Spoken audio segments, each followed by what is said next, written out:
Olá a todos do canal, Deus abençoe você, a sua casa, a sua família. Resolvi aparecer, pessoal. Desculpa a demora, viu? Sei que eu não tenho gravado vídeos devido à nossa correria do trabalho, família, igreja, pregação, visita e outras coisas mais. Nós não tivemos o tempo devido aí para atender os irmãos, a todos que têm nos acompanhado, mas hoje resolvi gravar uma matéria aqui, nós vamos melhorar nessa questão, tá certo? Olha só que interessante essa matéria aqui que eu vou passar para você. Lembrando o seguinte, antes de eu passar para você o conteúdo, inscreva-se em nosso canal, ative o sininho de notificações, curta os nossos vídeos, tá bom? Curta.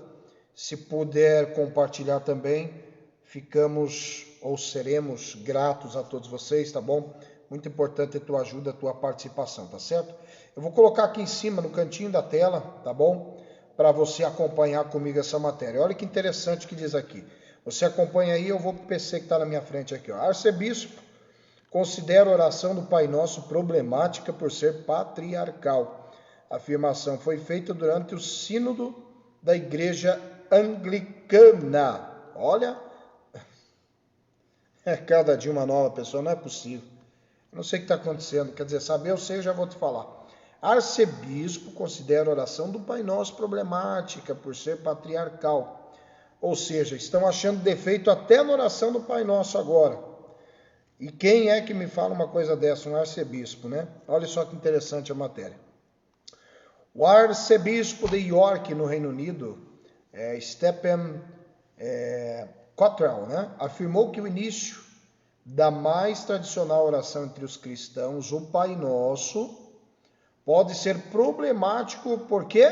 Por causa da sua ligação com o controle patriarcal exercido por homens na sociedade. O que ele quis dizer com isso? Né? Que o Pai Nosso ele tem um problema já no início da oração. Você sabe que quem ensinou o Pai Nosso foi o próprio Senhor, o nosso Senhor, Jesus Cristo, o Filho de Deus. Ele ensinou a oração do Pai Nosso, né? Só que o arcebispo aqui, aquele que devia ter um pouquinho de temor no coração, um pouquinho de zelo, no mínimo, pela palavra de Deus, né? Ele me traz uma notícia dessa, dizendo que o Pai Nosso, a oração é problemática.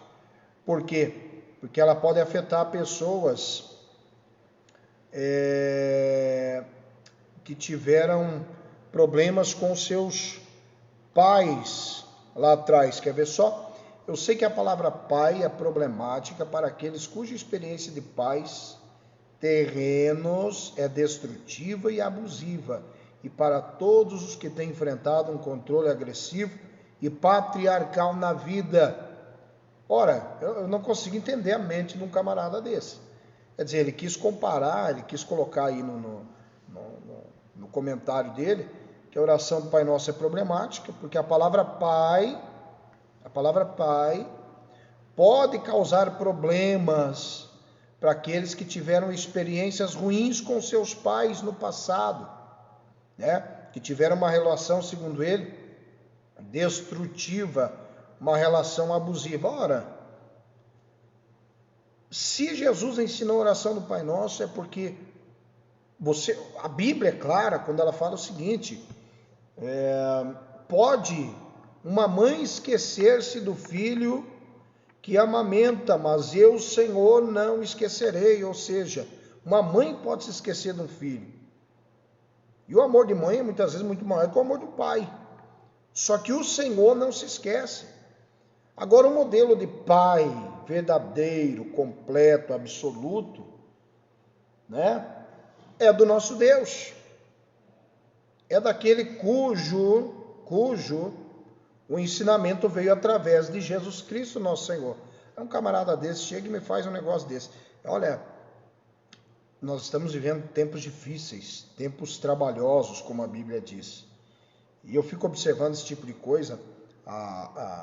As minorias têm injetado na mente desse pessoal. Antes isso acontecia só pelo lado de fora da igreja, né?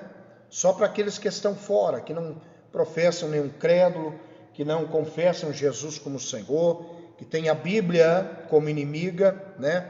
Mas agora parece que isso está se alastrando dentro da própria igreja.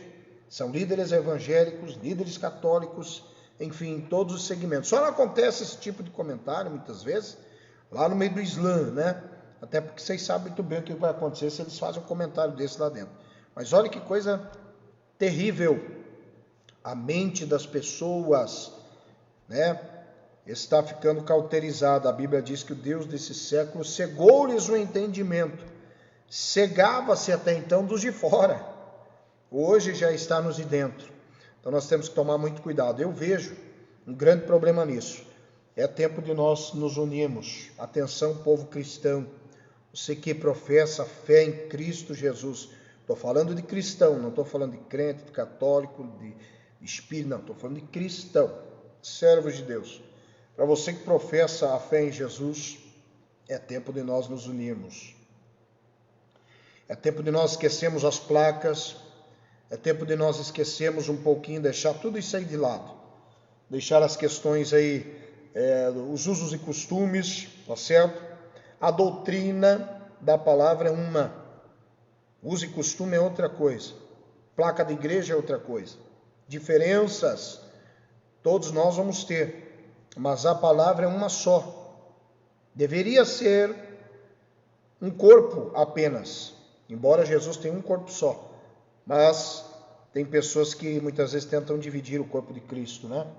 As pessoas que batem no peito e dizem: o meu povo é melhor, o meu ensinamento é melhor, a minha causa é melhor, o evangelho que eu prego é melhor do que de lá, porque nós somos mais santos, porque nós somos mais de oração, porque nós temos mais jejum, porque nós temos mais palavra, porque nós temos mais ensino, porque nós guardamos mais aquilo que está na parte de roupa, de costume, né? É tempo de nós nos unirmos. Interessante que as minorias se unem, mas o povo de Deus se separa.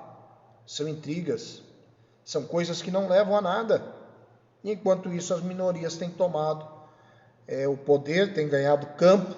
Eu não falo na questão de poder de você exercer domínio sobre pessoas, mas o poder de influência, tá certo?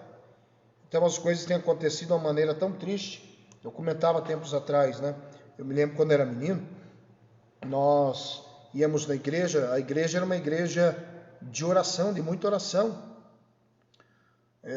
As igrejas não tinham muita força como se tem hoje, em questão de expansão.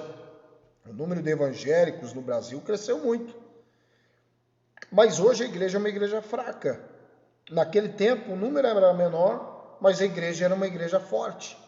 Tinha oração, tinha poder, tinha jejum, tinha santificação e tinha ensinamento bíblico. Coisas que hoje não se veem mais. O Espírito Santo agia de uma maneira muito forte dentro da igreja. Tal é que eu lembro que as pessoas chegavam oprimidas, caíam lá no meio da rua, manifestavam o Espírito lá no meio da rua. A pessoa era liberta da droga, do vício da prostituição, do vício da bebida. Pessoas que vinham na cadeira de roda andavam, surdos ouviam, mudos falavam, cegos viam. Então eu via assim muitas coisas acontecerem. Eram poucas pessoas, não era um número como hoje tem. Hoje tem muita gente na política, a igreja está no meio político, a igreja tem influência na televisão, grandes cadeias de rádio, mas a igreja hoje é fraca. Por isso o pecado tem aumentado muito. Por isso coisas desse tipo nós temos visto hoje. Porque a influência do mundo está sendo maior na vida dos cristãos do que a influência dos cristãos no mundo. Nós é que temos que influenciar os de fora, não os de fora, nós que estamos dentro. A igreja precisa impactar a nação, impactar as pessoas. Nós temos que fazer discípulos, não pessoas que têm carisma por nós, que nos elogiam, que aplaudem nos shows aí, né, nos canais de televisão, os meios gospel, né? Tem se alastrado aqueles programas no Canal 4, né?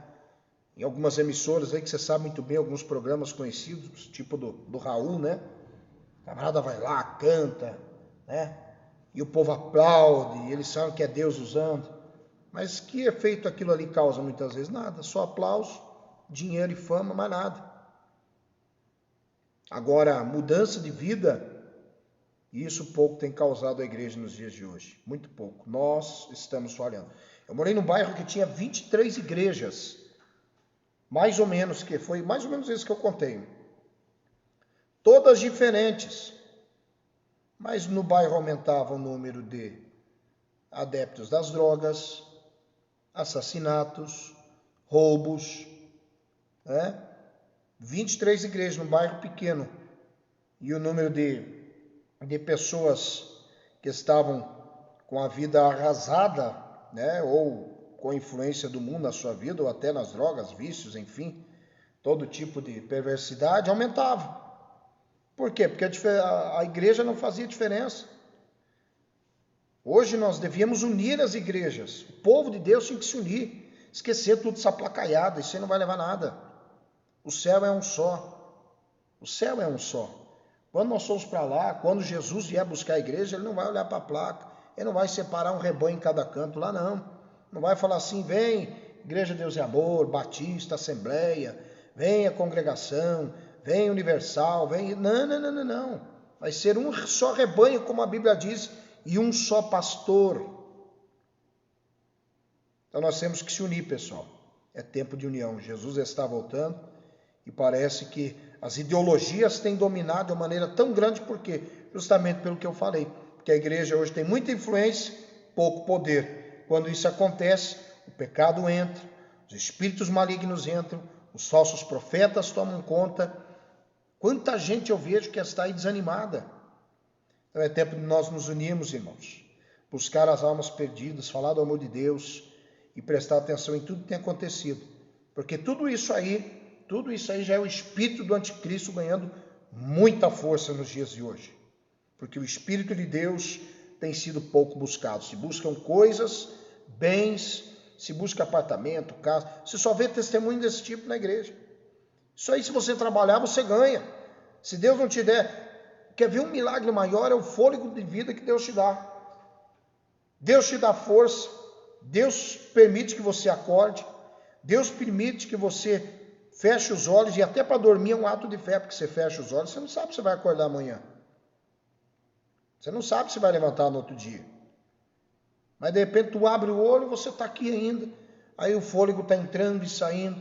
Você já sente fome, já sente a sua necessidade, o seu desejo de ir ali no banheiro, né? Fazer a sua necessidade. Aí você já levanta, já come, alguns começam o jejum, outros agradecem a Deus, outros louvam, outros já vão para o trabalho. Isso aí já é um milagre para você conquistar o que você precisa. Entendeu? E o que Deus te der de mais, nós temos que fazer como a Bíblia ensina, ajudar o próximo, não dizer não a quem precisa de ajuda. A igreja dos dias de hoje espera um avivamento, mas o avivamento, não pense você que vai vir avivamento desse jeito, não vem. Com arrependimento, não vem. Sem arrependimento, não vem. Tem que vir com arrependimento, melhor dizendo. A Bíblia diz no livro de Crônicas, né? Se meu povo que se chama pelo meu nome se humilhar, orar e buscar a minha face, se arrepender dos seus maus caminhos, então eu virei do céu, perdoarei o seu pecado e sararei a sua terra. Enfim, então é tempo de nós nos unirmos, irmãos. Por que não pegar um estádio um dia? Estádios pelo Brasil, unir as igrejas num momento de oração, uma tarde de clamor a Deus, de oração pelo país, pela nação, em prol do meio político, que tanto tem sido aí motivo de grande repercussão negativa, para que Deus venha intervir, no meio da igreja, levantar homens, mulheres, jovens, cheios do Espírito Santo, para pregar a verdade. Porque se nós perdemos campo pregando a verdade, os falsos como esse aí que você viu aí em cima começam a aparecer e fazer aquilo que o diabo tem colocado na mente deles para fazer. Porque isso aí não vem de Deus. Isso aí vem das trevas. Nós possamos nos arrepender, é hora de nos unirmos, igreja do Senhor. Todos nós nos unirmos, esquecendo de placa, esquecendo de qualquer tipo de resenha, que não venha de Deus. Porque o povo de Deus é um só, a palavra é uma só, o Espírito é um só. O corpo de Cristo que nós participamos é um só, a ceia do Senhor é uma só. Tá certo? Deus te abençoe. Grande abraço. Se inscreva, curta a nossa página. Beijo no teu coração, divulga esse vídeo. Deus abençoe a todos. Grande abraço. Estou aqui no meu trabalho, por isso que eu fico olhando para lá e para cá. Tem que ficar atento, né? Beijo no coração de vocês. Amo a todos vocês, em nome de Jesus.